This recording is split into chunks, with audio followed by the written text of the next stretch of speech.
नमस्कार, स्वागत है आपका एसडीआर एजुकेशन में। आज करेंगे लॉजिकल रीजनिंग के 10 एमसीक्यूज जो कि बेस्ड हैं बेसिक कॉन्सेप्ट्स और कुछ क्वेश्चन इसके अंदर इंडियन लॉजिक के रहेंगे जो लॉजिकल रीजनिंग का ही पार्ट है। इससे पहले मैंने कल टीचिंग के क्वेश्चंस कराए थे, उससे पहले रिसर्च के क्वेश्चंस कराए हैं और उससे पहले आईसीटी और उससे पहले कम्युनिकेशन। अगर उन वीडियोज़ को नहीं किया तो ज़रूर कर लीजिए। 40 क्वेश्चन हो चुके हैं अलग अलग यूनिट वाइज और इसको मिला के हो जाएंगे टोटल पूरे 50। तो देखिए, जैसे ही 80 क्वेश्चन होंगे आप लोगों को एक इकट्ठे वीडियो दे देंगे जिसमें 80 क्वेश्चन 80 मिनट की वीडियो और 8 यूनिट्स जो है वो कंप्लीट हो जाएगी। आप लोग हमारा पेपर 1 और कॉमर्स का जो अभी कोर्स चल रहा है इकोनॉमिक्स और रिसर्च का, इनको जरूर ज्वाइन कर लीजिए। दोनों में ही बहुत अच्छे से कंप्लीट कोर्स की पढ़ाई जो है वो हो रही है सुबह 11 बजे और शाम को 6 बजे।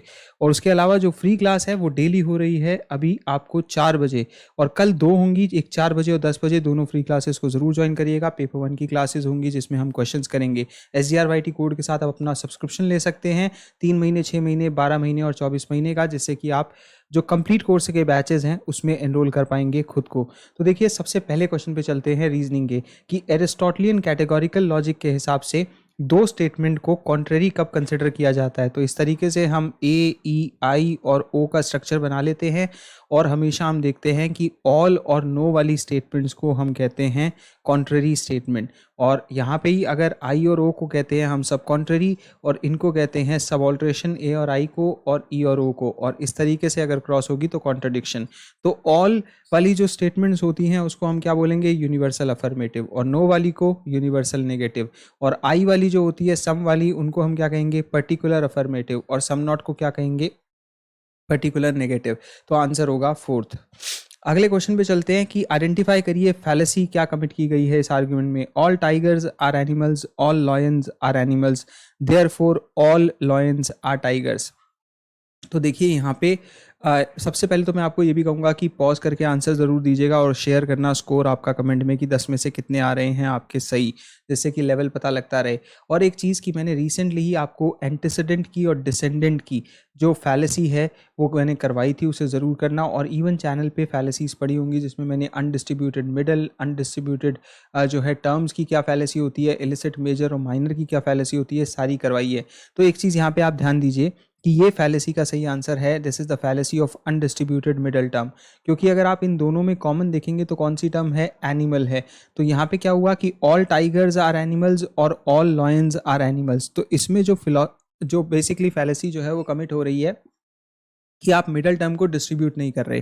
तो देखो, डिस्ट्रीब्यूट करना और अनडिस्ट्रीब्यूट करना बेसिकली होता क्या है, जब हम सबको रेफर कर रहे होते हैं तो हम कहते हैं डिस्ट्रीब्यूशन हुआ है, और जब हम एक पर्टिकुलर क्लास को ही जो है अगर हम एड्रेस कर रहे हैं तो हम कहते हैं कि वो अनडिस्ट्रीब्यूटेड है। जैसे कि all S is P, no S is P. तो हम एक और ले लेते हैं, सम एस इज पी और उसके बाद सम एस इज नॉट पी। ठीक है। तो अगर आप यहाँ देखोगे ऑल एस एस पी में कि सारे एस जो है वो पी हैं, तो सब एस की बात हो रही है। तो यहाँ पे सब्जेक्ट क्या हुआ, डिस्ट्रीब्यूटेड हो गया। नो एस, कोई भी एस नहीं, स्टिल सब की बात हो रही है, तो सब्जेक्ट क्या हुआ, डिस्ट्रीब्यूटेड हो गया। फिर उसके बाद जो है सम एस, तो कुछ की बात हो रही है तो अनडिस्ट्रीब्यूटेड हो गया। फिर सम एस तो अनडिस्ट्रीब्यूटेड हो गया सब्जेक्ट। तो ए ई आई ओ का हमने ये निकाल दिया कि डी डी और यू डी अनडिस्ट्रीब्यूटेड अनडिस्ट्रीब्यूटेड। अब ऐसे ही प्रेडिकेट का निकाल दो। प्रेडिकेट की एक आसान ट्रिक होती है, आप सीधा लिख दो यू डी, मतलब अनडिस्ट्रीब्यूटेड डिस्ट्रीब्यूटेड अनडिस्ट्रीब्यूटेड डिस्ट्रीब्यूटेड। तो जब आपको ये देखने को मिला कि ऑल वाले सेंटेंस है दोनों, तो ऑल वाले सेंटेंस में क्या होता है कि सब्जेक्ट डिस्ट्रीब्यूटेड होता है और प्रेडिकेट अनडिस्ट्रीब्यूटेड होता है। तो दोनों में ही जो मिडल टर्म है एनिमल, उसे इन्होंने अनडिस्ट्रीब्यूटेड रख दिया। कम से कम एक में डिस्ट्रीब्यूटेड में आनी चाहिए थी ये, और इसीलिए क्या हो गई, fallacy of undistributed middle term यहाँ पे कमिट हो गई। अगला क्वेश्चन है कि फैलेसी बताइए, true assertion can become false by substituting identical designators. ये किस तरह का आर्ग्यूमेंट है। तो देखिए, बहुत ही सिंपल सा क्वेश्चन है कि ये मास्क मैन फैलेसी हो गई। मास्क मैन फैलेसी का मतलब क्या है कि एक ट्रू असर्शन भी फॉल्स हो सकती है अगर सब्स्टिट्यूट कर दें डेंटिकल डेजिग्नेटर्स को। मतलब कि एक ऐसी फैलेसी फॉर्मल लॉजिक की जिसमें कि हम आइडेंटिकल डेजिग्नेटर्स का सब्स्टिट्यूशन कर देते हैं। जैसे मान लो मैं लिखूं कि I know who x is. ठीक है, मैंने लिखा I know who x is. एक बात और, हमने ना एलआर का पूरा कोर्स करा रखा है और इंडियन लॉजिक का पूरा कोर्स करवा रखा है यहाँ यूट्यूब पे 2020 का, जिसे लाखों लोगों ने किया। उसे जरूर करना, आपको मैं लास्ट में लगा दूंगा या प्लेलिस्ट मिल जाएगी।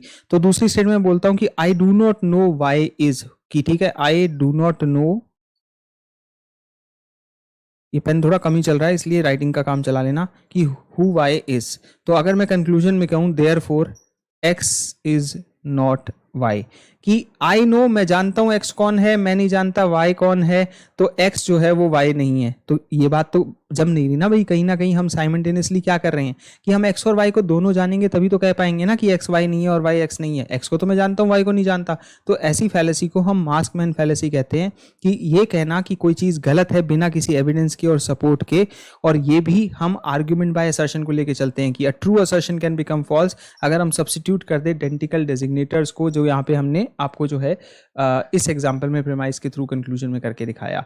अगला सवाल है कि न्याया के सिस्टम में इन्फ्रेंस जो है, what is an inference called when it is based in its middle term only positively related. तो देखिए पॉजिटिवली में केवल न्याय होता है, हमेशा हम जानते हैं, मैं आपको हमेशा कहता हूं कि जहां भी ऑल पॉजिटिव हो वहां केवल न्याय, जहां पे सब कुछ नेगेटिव हो तो केवल वैतरिकी, और जहां पॉजिटिव और नेगेटिव दोनों हो तो वहां पे अन्वय वैतरिकी। तो फर्स्ट इसका सही आंसर होगा केवल न्याय, ऑल पॉजिटिव। तो देखिए इस क्वेश्चन में देखते हैं कि illicit major is a categorical syllogism, जो फेल हो जाता है बिकॉज मेजर टर्म को डिस्ट्रीब्यूट कर देते हैं हम कंक्लूजन में rather than the major premise. तो हमें जो है मेजर प्रेमाइस मतलब फर्स्ट प्रेमाइस में ही करना चाहिए था, लेकिन हम डिस्ट्रीब्यूट करते हैं उसे कंक्लूजन में। तो ये बिल्कुल सही बात है कि कोई भी स्टेटमेंट कभी आप देखोगे ना, और अगर आपकी मेजर टर्म जो है उसको हमें डिस्ट्रीब्यूट कहाँ पे करना होगा, डिस्ट्रीब्यूट करना होगा मेजर प्रेमाइस में।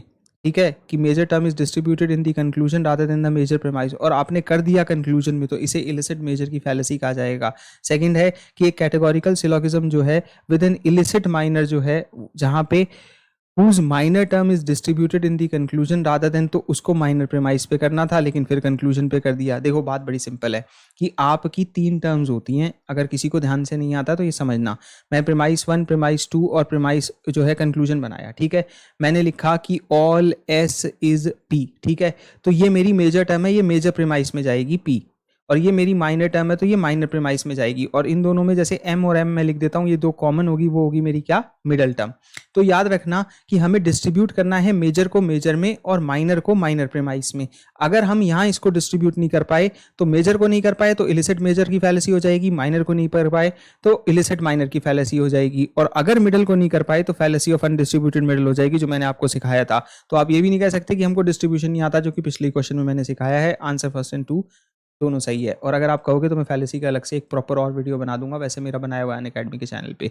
The book is not on the table, ये किस चीज का एग्जाम्पल है, अनुपलब्धि का एग्जाम्पल है। बहुत ही क्विक आंसर है कि भाई जहां पे भी हमें किसी चीज के ना होने से ज्ञान प्राप्त होता है वो अनुपलब्धि प्रमाण जो है वो कहलाता है, नॉन कॉग्निशन से मिली नॉलेज कहलाती है। इनमें से कौन सी स्टेटमेंट रिलेटेड है इस तरीके से कि ये दोनों सही नहीं हो सकती है लेकिन फॉल्स हो सकती है। तो देखिए आप यहाँ पे एक बॉक्स बना लीजिए, AEIO जो है SOP का लिख दीजिए। तो यहाँ पे कॉन्ट्ररी का लॉजिक है, ये दोनों ट्रू नहीं हो सकते, और ये सब कॉन्ट्ररी का लॉजिक है, ये दोनों फॉल्स नहीं हो सकते। तो ये क्या कह रहा है कि इस तरीके से रिलेटेड बताइए कि they both can not be true, true नहीं हो सकती। तो ऑल वाली और नो वाली स्टेटमेंट को चुन लीजिए, ऑल वाली स्टेटमेंट, नो वाली स्टेटमेंट, A और C जो है वो आपका करेक्ट आंसर हो जाएगा। तो अगले क्वेश्चन पे चलते हैं। देखिए द रिमेम्बरेंस की इनवेरिएबल कॉन्कॉमिटेंस प्रोबंस और प्रोबंधम के बीच में क्या कहलाएगा, तो सिंपल बात है व्यक्ति कहलाएगा। इनवेरिएबल कॉन्कॉमिटेंस मतलब कि दो चीज़ों का साथ, दो चीज़ें जो हमेशा साथ आती हों, तो उसे हम व्यक्ति कहते हैं, जैसे कि स्मोक और फायर। ठीक है जी। अगला सवाल मैच करेंगे प्रतिंजना हेतु उदाहरण उपनयना और निगमना, जिसे हम जो है न्याया का आप पंच जो है पंचवर्षीय नहीं कहेंगे, इसे पंच काव्य जो है, या आप कहेंगे कि न्याया का सिलोगिज्म 5 स्टेप सिलोगिज्म, पंच काव्य भी कह सकते हैं। तो देखिए wherever there is smoke there is fire, तो सिंपल सी बात है कि यहाँ पे तो एग्जाम्पल सा पुट करने की कोशिश हो रही है कोई, तो सिंपल सी बात है कि उदाहरण हो गया कि wherever there is smoke there is fire. तो सी का 1 कहाँ पे है, 1 से पहचान लेंगे, 2 में मिल रहा है हमको।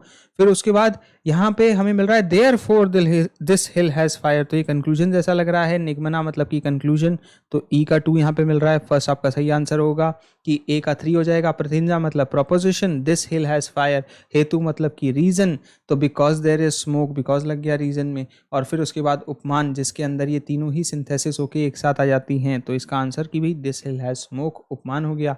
तो यहाँ पे फर्स्ट आपका सही आंसर है। लास्ट क्वेश्चन की if two proposition both can not be false लेकिन ट्रू हो सकते हैं तो सब कॉन्ट्ररी का लॉजिक है। सिंपल सी बात है कि ए, ई, आई और ओ ये सब कॉन्ट्ररी के लॉजिक की बात हो रही है, सम और सम नॉट के लॉजिक की बात हो रही है।